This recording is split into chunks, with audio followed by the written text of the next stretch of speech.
ইন্তেকালের আগে আল্লাহ নবীকে ডাক দিছে, ওগো প্রাণের স্বামী এদিকে আসেন, আমার যত সম্পদ ছিল সব সম্পদ আমি আল্লাহ রাস্তায় দান করে দিছি, আপনি তো আমাকে ভালোবাসেন। আল্লাহ নবী ডাক দিয়া বলে, খাদিজা রে, আমি যে তোমাকে কত ভালোবাসি আল্লাহ ছাড়া কেউ জানে না, আমি যে তোমাকে কত ভালোবাসা বিবাহ করেছি। আম্মা জান খাদিজা বলে, ওগো প্রাণের স্বামী, যদি আপনি আমাকে ভালোবাসেন আমি আপনার কাছে তিনটা জিনিস চাইবো। আল্লাহ নবী বলে, খাদিজা তুমি কি চাইবা? বলে, এক নাম্বারে আমি যখন মারা যাব আপনার শরীরের জুব্বাটা দিয়া আমাকে কাফনের কাপড় পরায় দাফন দিবেন। আপনার শরীরের জুব্বা দিয়া কি করবেন? কাফনের কাপড় বানায় আমাকে দাফন দিবেন। দুই নাম্বারে আপনি আমাকে কবরে শোয়ানোর জন্য যে কবরটা খনন করবেন, এই কবরের চতুর্পাশে আপনি কিছুক্ষণ হাঁটবেন কবরে নেমে। আল্লাহ নবী বললেন, ঠিক আছে। তিন নাম্বারে বলে, আপনি আমাকে কবর দেওয়ার সাথে সাথে চলে আসবেন না, কিছুক্ষণ সময় কবরের সামনে দাঁড়ায় থাকবেন। আল্লাহ নবী বললেন, কেন খাদিজা? বলে, আপনি আমার কবরের যে তিনটা প্রশ্ন করবে এই তিনটা প্রশ্নের জবাব আপনি নিজে দিয়ে দিবেন। ঠিক। আল্লাহ নবী জিজ্ঞেস করলেন, খাদিজা রে, আমি যদি আমার জুব্বা দিয়া কাফনের কাপড় বানায় তোমাকে দাফন দিয়েতে করে তোমার কি হবে? আম্মা জান খাদিজা বলে, ওগো আল্লাহর নবী, আমি যদি জাহান্নামী হয়ে যাই তাহলে জাহান্নামের আগুনের এত বড় সাহস নাই, আল্লাহর নবীর জুব্বা মোবারকে জাহান্নামের আগুন লাগবে। ঠিক কিনা বলেন? জাহান্নামের আগুনের এত বড় ক্ষমতা নেই যে আল্লাহর নবীর জুব্বা মোবারকে জাহান্নামের আগুন ধরবে। আল্লাহ নবী বললেন, ঠিক আছে। দুই নম্বরে আমি তোমার কবরের চতুর্পাশে হাঁটলে কি হবে? আম্মা জান বলে, যদি কবরে ধরা খায়া যায় তাহলে কবর তো এক পাশের মাটি আর এক পাশে যায় চাপ দিবে, তখন তো আমি শেষ হয়ে যাব। যদি আপনার পা মোবারক ওই কবরের মাটির পাশে লাগে তাহলে এক পাশের মাটি কোনো সময় আরেক পাশে আসার সাহস পাবে না। আল্লাহু আকবার। যেখানে আল্লাহর নবীর বরকতি পা মোবারক লিখেছে। ঠিক কিনা বলে? ঠিক। আম্মা জান যেইভাবে বললেন, আল্লাহর নবী ইন্তেকালের পরে আম্মা জানকে সেইভাবেই দাফন করলেন। কিন্তু তিন নম্বরে আল্লাহর নবী যখন আম্মা জানকে কবরে শোয়ান, বারবার আম্মা জানের মাথা মুবারকটা আল্লাহর নবী পশ্চিম দিকে ফিরায় দেন। বারবার আল্লাহর নবীর মাথা মুবারকটা, আম্মা জানের মাথা মুবারকটা পশ্চিম দিকে ফিরায় দেন, কিবলার দিকে ফিরায় দেন। কিন্তু আম্মা জানের মাথা মুবারক কিবলার দিকে ফিরে না, বারবার আসমানের দিকে ঘুরে যায়। আল্লাহ নবী চিন্তায় পড়ে গেলেন, কি হলো? আমার খাদিজার মাথাটা কেন কিবলার দিকে ফেরে না, আসমানের দিকে হয়ে যায়? কারণ কি? আল্লাহ ফেরেশতা দিয়া ঘুরায় দেয়। সুবহানাল্লাহ বলেন।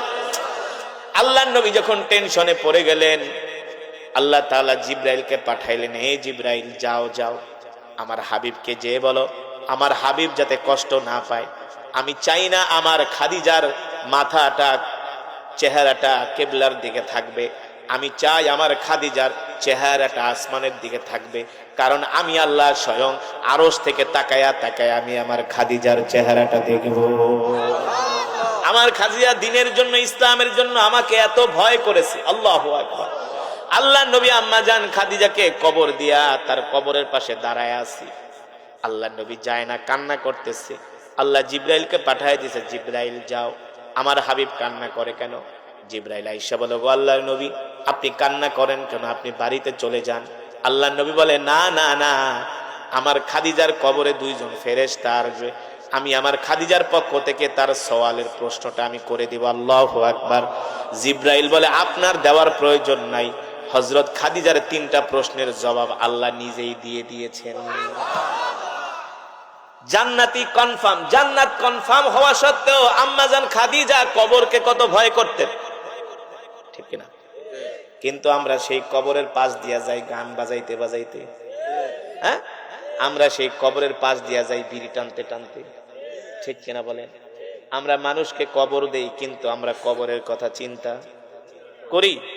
কবরের কথা চিন্তা করি না।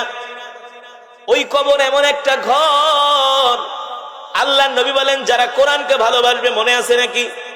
ইদা উদিআল মাইয়িতু ফি কবরিহি জাল কুরআনু ইনদা রাসিহি। আল্লাহ নবী বলেন, যারা কোরআনকে ভালোবাসবে, কোরআনকে মহব্বত করবে, তাদেরকে কবরে শোয়ানোর সাথে সাথে কবরে যখন তাদেরকে মাটি দিয়া মানুষগুলো চলে আসবে, এই কবরটার মধ্যে আল্লাহর কোরআন তার মাথার সামনে যায় দাঁড়ায় যাবে।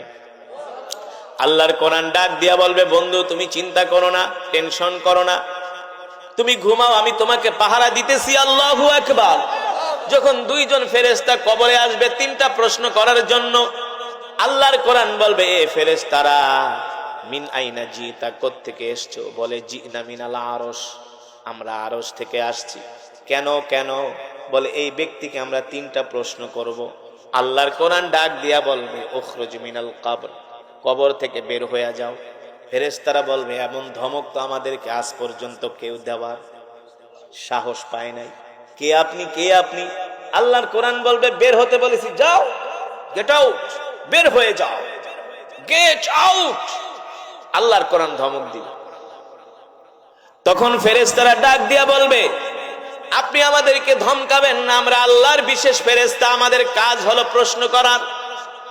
আল্লাহর কোরআন বলবে, আজকে তোমাদেরকে প্রশ্ন করতে দেওয়া যাবে। সুবহানাল্লাহ বলেন। আল্লাহর নবী রাহমাতুল্লিল আলামিন বলেন, এক পর্যায়ে কোরআনের সাথে ফেরেশতাদের ঝগড়া লেগে যাবে। ফেরেশতারা তাদের ক্ষমতা দেখাবে। আল্লাহর কোরআন বলবে, থামো, আমি বলছি তার প্রশ্ন করা যাবে না। এবার এক পর্যায়ে ফেরেশতারা টিকতে পারবে না আল্লাহর কোরআনের সামনে। এবার ফেরেশতারা বলবে, ঠিক আছে, ঠিক আছে, আপনি আপনার পরিচয়টা দেন। কি আপনার পরিচয়? এবার আল্লাহর কোরআন বলবে, শোনো, তোমরা আল্লাহর বিশেষ বাহিনী, একদল ফেরেশতা, নিশ্চয়ই তোমাদের ক্ষমতা আছে, পাওয়ার আছে, কিন্তু আমার চাইতে তোমাদের পাওয়ার বেশি নাই। বলে, কেন?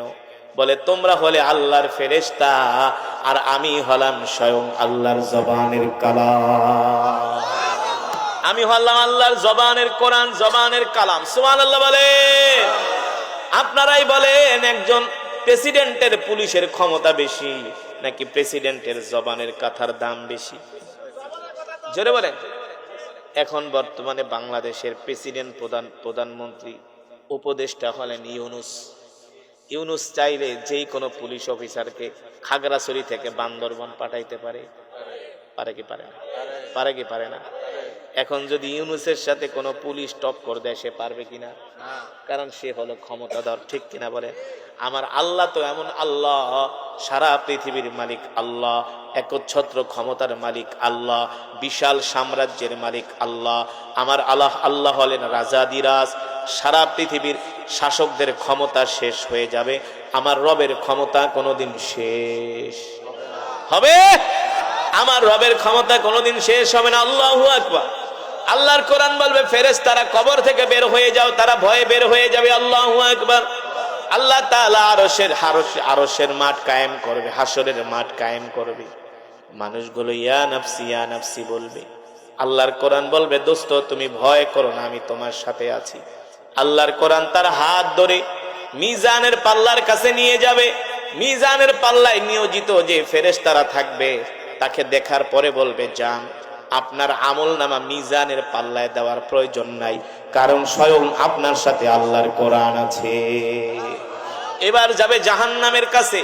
জাহান্নামের দারোয়ানরা বলবে, যান, আপনাকে জাহান্নামের ভিতরে নিক্ষেপ করা হবে না, কারণ আপনার সাথে স্বয়ং আল্লাহর কোরআন আছে। আল্লাহর কোরআন থাকলে আবার ফেরেশতারা কিছু বলার সাহস পাবে নাকি? জোরে বলেন। সাপোজ কথা, আপনি যত বড় অপরাধী হন, আপনার সাথে যদি দুইজন পুলিশ থাকে, এলাকার কোনো মানুষ আপনার দিকে তাকাবে নাকি?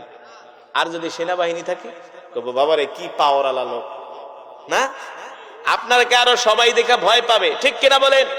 ঠিক এই কোরআন হলো আল্লাহর জবানের কালাম। সুবহানাল্লাহ বলেন। আল্লাহ তাআলা বলে, যেই কোরআনকে ভালোবাসে আমি আল্লাহ তাকে ভালোবাসি। যেই কোরআনকে হেফাজত করে, মুখস্থ করে, আমি আল্লাহ তাকে ভালোবাসি। যেই কোরআন অনুযায়ী চলে, আমি আল্লাহ তাকে ভালোবাসি। আল্লাহু আকবার। এবার আল্লাহর কোরআনকে দেখে জাহান্নামের ফেরেশতা বলবে, যান, সোজা জান্নাতের দিকে যান। এখনো জান্নাতে যাওয়ার জন্য একটা ঘাটি বাকি আছে, সেটা হলো পুলসিরাত। পুলসিরাত এমন একটা পুল, 1000-এর মধ্যে 999 জন সিটকে জাহান্নামে পড়ে যাবে। সব মানুষগুলো ইয়া নাফসি, ইয়া নাফসি বলবে। হায় রে, কিভাবে এই জাহান্নামের পুল থেকে পার পাবো? আল্লাহর কোরআন বলবে, দোস্ত তুমি ভয় পেও না, তোমার হাতটা আমার কাছে দাও। তার হাত ধরে চোখের পলকে পুলসিরাতের পুল পার করে দিবে, আর জান্নাতে যাওয়ার জন্য তার কোনো বাধা নাই। এবার সরাসরি জান্নাতে ঢুকে যাবে। জান্নাতের নাজ নিয়ামত দেখা এত আনন্দিত হবে, এত পুলকিত হবে, তার আর কোনো চিন্তা নাই। সুবহানাল্লাহ বলেন।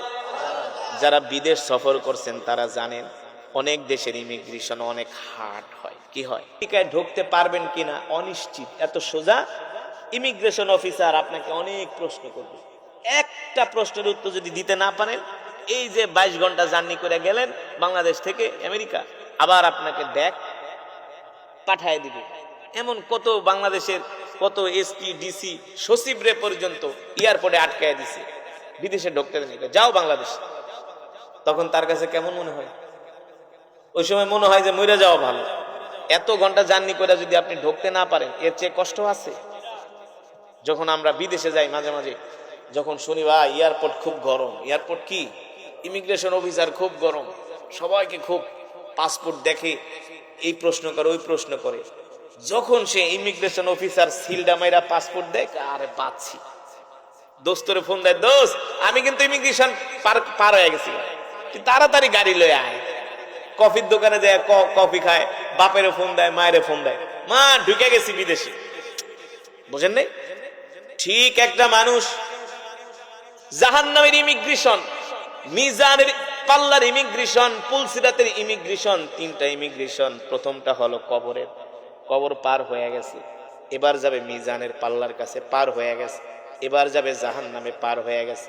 শেষ ইমিগ্রেশন হলো ঘাটি হলো পুলসিরাতের পুল। এইটা যখন পার হয়ে জান্নাতে ঢুকে দেখে নাজ নিয়ামত। বাংলাদেশ আর মালয়েশিয়া কিন্তু এক না, বাংলাদেশের চেয়ে মালয়েশিয়া হাজার লক্ষ গুণে সুন্দর।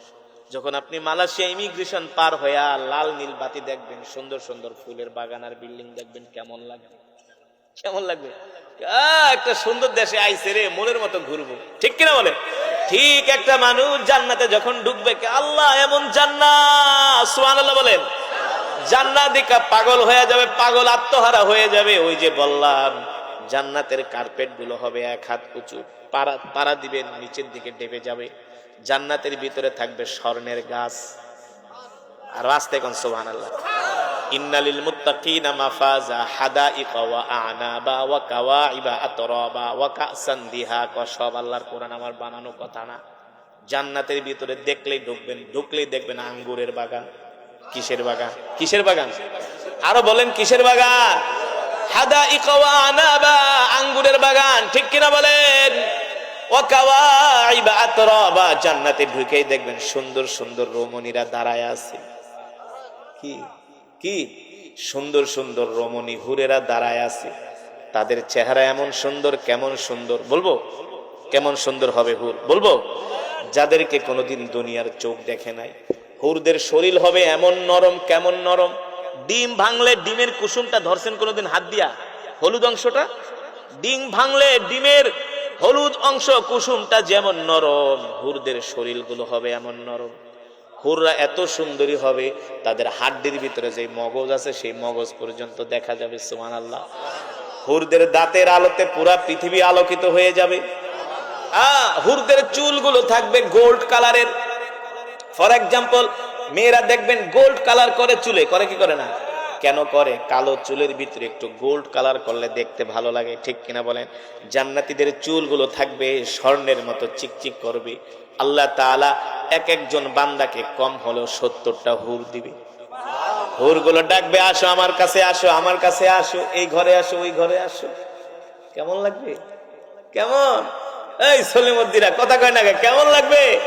70 জনে ডাকবে, 70 জনে কোন হুজুর দুনিয়াতে একটা করছি, আরো তো একটা করতে মন চায়, কিন্তু বইয়ের ডরে মুখ খোলে না, ঠিক কিনা বলে?